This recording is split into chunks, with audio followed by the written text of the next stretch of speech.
Hello student, how are you. लविस class 21 में आपका स्वागत है। मैं मुस्तकीम अहमद एक नए टॉपिक के साथ। आज का टॉपिक बहुत इंपॉर्टेंट है, जो बोर्ड में ज़्यादातर मालूम किया जाता है। यूपी बोर्ड में हर साल लगभग ये क्वेश्चन आ रहा है। देखिए, आज का जो क्वेश्चन है वो ये है, गॉस की प्रमेय क्या है, गॉस की प्रमेय सिद्ध कीजिए। गॉस की प्रमेय का स्टेटमेंट लिखना है और गॉस की प्रमेय को सिद्ध करना है। तो एक क्वेश्चन हमारे पास ये है, सिद्ध कीजिए किसी बंद पृष्ठ से गुजरने वाला वैद्युत फ्लक्स फाई ई। सिद्ध कीजिए कि किसी बंद पृष्ठ से गुजरने वाला वैद्युत फ्लक्स फाई ई उस पृष्ठ द्वारा परिबद्ध कुल आवेश Q का 1/ε0 गुना होता है, 1/ε0 गुना होता है, जहां ε0 मुक्त आकाश की विद्युतशीलता है।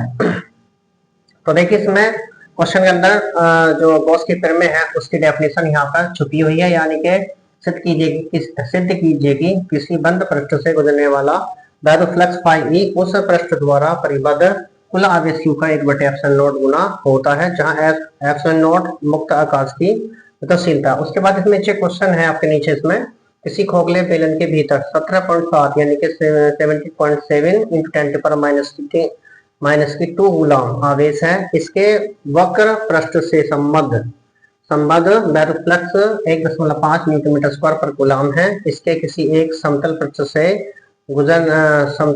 से बद्ध वैद्युत फ्लक्स ज्ञात कीजिए। ये न्यूमेरिकल भी इसी क्वेश्चन के ऊपर आधारित है।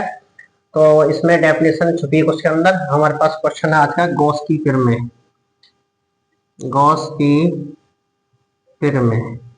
की प्रमेय का स्टेटमेंट लिखना है यहाँ पर। गॉस की प्रमेय को डेफिनेशन, गॉस की जो है गॉस जो थ्योरम है उसका स्टेटमेंट यहाँ पर लिखना, उसकी डेफिनेशन हम यहाँ पर देनी है। अगर स्टूडेंट का माइंड काम कर रहा तो देखिए, इसमें जैसे क्वेश्चन लिखा, सिद्ध कीजिए कि किसी बंद पृष्ठ से गुजरने वाला वैद्युत फ्लक्स फाई ई, यानी फाई ई जो है उस पृष्ठ द्वारा परिबद्ध कुल आवेश Q का 1/ε0 गुना होता है।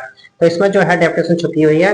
तो क्वेश्चन ये भी आ सकता है, गॉस की प्रमेय लिखिए या गॉस की प्रमेय को सिद्ध कीजिए। तो गॉस की प्रमेय क्या है, यानी कि किसी बंद पृष्ठ से गुजरने वाला वैद्युत फ्लक्स फाई ई उस पृष्ठ द्वारा परिबद्ध कुल आवेश Q का 1/ε0 गुना होता है। द्वारा एक बार बता देता हूँ, किसी बंद पृष्ठ से गुजरने वाला, यानी कि इस प्रमेय के अनुसार या इस नियम के अनुसार किसी बंद पृष्ठ से गुजरने वाला वैद्युत फ्लक्स उस पृष्ठ द्वारा घिरे कुल या परिबद्ध कुल आवेश Q का 1/ε0 गुना होता है। अर्थात हम लिख सकते हैं यहाँ पर, अर्थात फाई ई बराबर Q/ε0। ये गॉस की प्रमेय है। और गॉस की प्रमेय का एक नंबर में जाता है कि गॉस की प्रमेय का गणितीय रूप लिखिए। तो गणितीय रूप का मतलब होता है कि उसका जो फार्मूला है, तो केवल फार्मूला आपको यहाँ पर लिखना है।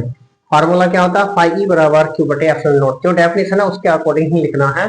जिसमें लिखा था कि इस नियम के अनुसार या एक्सपेरिमेंट के अनुसार किसी बंद पृष्ठ से गुजरने वाला वैद्युत फ्लक्स फाई ई उस पृष्ठ द्वारा परिबद्ध कुल आवेश Q का 1/ε0 गुना होता है, अर्थात फाई ई बराबर Q/ε0। अब इसे सिद्ध करना है। सिद्ध क्या करेंगे, इसके लिए हम एक पृष्ठ लेंगे। हम देखिए, हमारे पास एक पृष्ठ है, हमारा ये पृष्ठ लिया गया है। उस पृष्ठ के भीतर कोई बिंदु O है, उस बिंदु O पर जो प्लस Q आवेश स्थित है। और बिंदु O से r दूरी पर एक बिंदु P है जिस पर वैद्युत क्षेत्र की तीव्रता ज्ञात करनी है। इसके लिए हम क्या है, एक क्षेत्रफल अवयव dA लेंगे और क्षेत्रफल dA का सदिश वेक्टर जो है वो dA वेक्टर है, और इस पर बिंदु P पर वैद्युत क्षेत्र की तीव्रता हमने वेक्टर E लिया। अब इसमें क्या है, वेक्टर सदिश dA वेक्टर और सदिश वेक्टर E के बीच का कोण जो है वो थीटा है हमारे पास। और n कैप क्या इकाई वेक्टर होता है, जिसका जो वेक्टर जिसका मान होता है 1 इकाई होता है, यानी कि 1 होता है। तो वो n कैप लिखा हुआ इकाई वेक्टर है आपका इसमें। तो dA वेक्टर और वेक्टर E के बीच का कोण जो है वो थीटा है। तो माना कोई बिंदु O है, उस पर प्लस Q आवेश स्थित है, यानी पृष्ठ के भीतर कोई बिंदु O है, उस पर एक प्लस Q आवेश स्थित है। जैसे मान लीजिए कोई पृष्ठ हमारा A है, ये कोई बंद पृष्ठ है, इसके अंदर इसके भीतर कोई बिंदु O है और बिंदु O पर जो है प्लस Q आवेश स्थित है। अब इसके लिए एक घन कोण है हमारे पास d ओमा, और बिंदु O से r दूरी पर जो बिंदु P है, इस पर वैद्युत क्षेत्र की तीव्रता ज्ञात करेंगे। मान लीजिए OP बराबर r है। यहाँ पर क्या है हमारा, मान लीजिए OP इक्वल टू क्या है, r है। ये मैंने मान लिया कि OP हमारे पास r है। तो इस बिंदु पर सबसे पहले और क्षेत्रफल अवयव से गुजरने वाला वैद्युत फ्लक्स निकालेंगे, वो होता है d फाई ई। क्या होता है, d फाई ई बराबर होता है वेक्टर डॉट वेक्टर dA, यानी vector E dot dA vector बराबर होता है E dA cos थीटा के बराबर, क्योंकि हमारे पास वेक्टर E और वेक्टर D के बीच का जो कोण है वो थीटा है। तो हमारे पास क्या हो गया, यानी कि डी फाई ई बराबर vector E dot D A है ना, इसका two E D A cos theta हो गया। अब हमारे पास क्या प्रश्न क्या है, वन प्रश्न ए है। अब इसमें है क्षेत्रफल अवयव यानी कि जो क्षेत्रफल अवयव डी ए था उससे होकर गुजरने वाला वैद्युत फ्लक्स था होगा डी फाई। अब हम जानते हैं वी नो दैट किसी बिंदु पर वैद्युत क्षेत्र की तीव्रता होती है प्लस टू आवेश के कारण बिंदु पी पर वैद्युत क्षेत्र की तीव्रता जो है वो ई बराबर है 1/4 पाई एप्सिलॉन नॉट क्यू बटे आर स्क्वायर न्यूटन पर कूलम। ये मेरे पास क्या है, वैद्युत क्षेत्र की तीव्रता है यानी कि इलेक्ट्रिक फील्ड ऑफ इंटेंसिटी है बिंदु पी पर, यानी पॉइंट पी जो है हमारे पास उसे किसके कारण है, चार्ज इलेक्ट्रिक चार्ज क्यू है उसके कारण जो है बिंदु पी पर वैद्युत क्षेत्र की तीव्रता जो है ई बराबर 1/4 पाई एप्सिलॉन नॉट क्यू बटे आर स्क्वायर है। अब क्या करेंगे, संपूर्ण पृष्ठ ए जो है, ये संपूर्ण पृष्ठ ए है, इससे गुजरने वाला वैद्युत क्षेत्र निकालेंगे।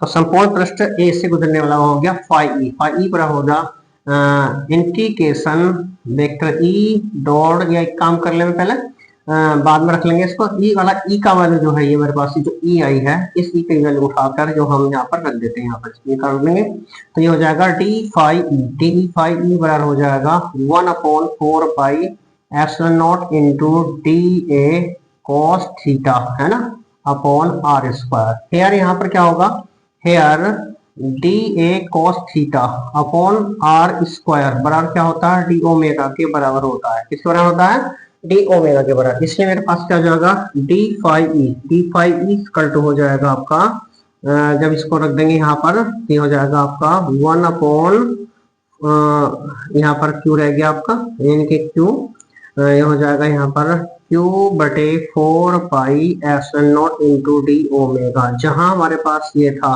D A cos theta upon R square, ये डी ओमेगा के बराबर यानी कि एकांक घन कोण है हमारा, घन कोण की वैल्यू इसके बराबर होती है।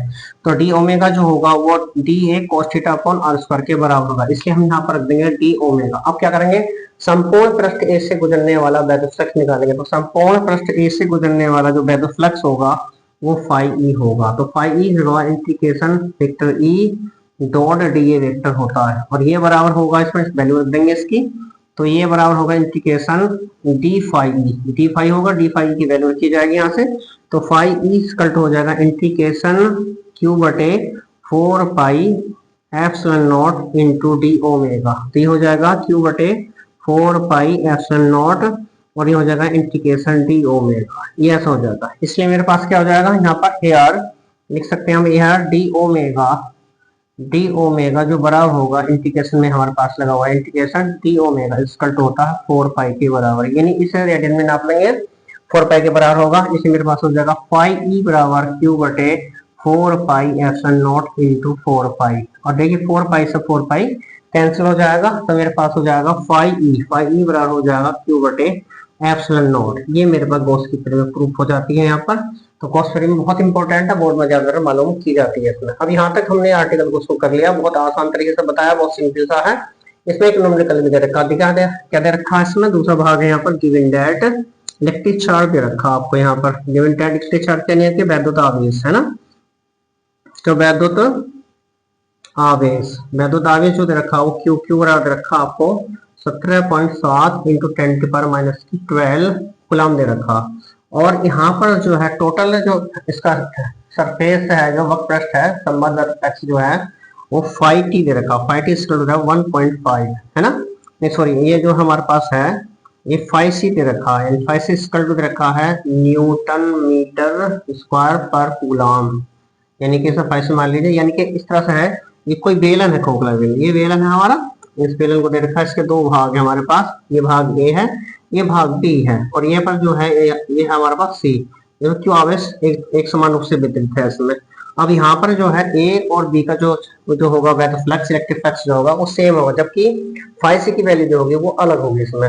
तो इसलिए हमारे पास क्या है हेयर यहाँ पर ये दे रखा है इसमें, और एप्सिलॉन नॉट इक्वल टू होता है 8.85 इंटू 10⁻⁻12 है ना कूलम स्क्वायर पर न्यूटन मीटर स्क्वायर होता है।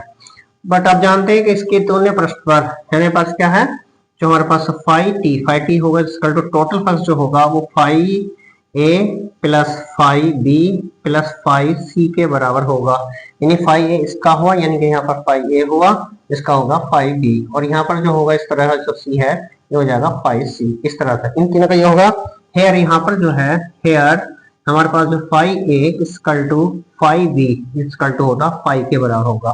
तो दोनों जगह फाइव रखा जाएगा और फाइव टी फाइव और हमारे पास total electric flux equal to हो जाएगा फाइव प्लस फाइव सी, ये हो जाएगा बराबर 2 प्लस 5 सी हो जाएगा।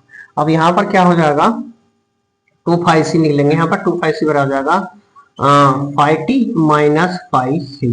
5t का मान हो गया Q बटे एप्सिलॉन नॉट माइनस 5c। ये मेरे पास बना फार्मूला है। इस तरह से हम फार्मूला यहाँ पर बना लेंगे। ये फार्मूला हमारा बन गया, वैल्यू रख देंगे यहाँ पर 17.7 इंटू 10⁻⁻12 अपॉन हो जाएगा 8.85 और 10⁻⁻12 माइनस है 1.5। ये हुआ आपका इस तरह से है ना। तो 10⁻⁻12 है, 10⁻⁻12 कैंसिल और ये इससे कट जाएगा 2 बार आपका यहाँ। तो ये हो गया आपका 2 माइनस 1.5 यानी कि 1.5 घटाएंगे तो ये 0.5 बचेगा और यहाँ से 5 बराबर हो जाएगा 0.5 बटे 2 हो जाएगा। 2 से जब डायरेक्शन दे 0.25 जाएगा यानी कि 5 बराबर हो गया 0.25 न्यूटन मीटर स्क्वायर पर कूलम। ये हमारा इलेक्ट्रिक फ्लक्स निकल गया। इसका जो क्वेश्चन लिख रहा था बोला बेलन था आपका, उस बेलन से जो निकलने वाला तो फ्लक्स फ्लक्स वो था आपका 0.25 न्यूटन मीटर स्क्वायर पर कूलम। बहुत इंपॉर्टेंट क्वेश्चन थे, दोनों ही क्वेश्चन बोर्ड में ज्यादातर आए हुए हैं और आपसे गुजारिश है हमारे चैनल को ज्यादा से ज्यादा सब्सक्राइब करें, लाइक करें, शेयर करें, यही आपसे गुजारिश होती है हर बार। और वीडियो को ज्यादा से ज्यादा देखें और अपने फ्रेंड को ज्यादा तरह शेयर करें। अपने रिश्तेदारों में जो भी इंटर क्लास में 12 जो 12th साइंस में है उन सबको अपनी ये वीडियो डाउनलोड करके शेयर करें, सब्सक्राइब करें, लाइक करें। धन्यवाद।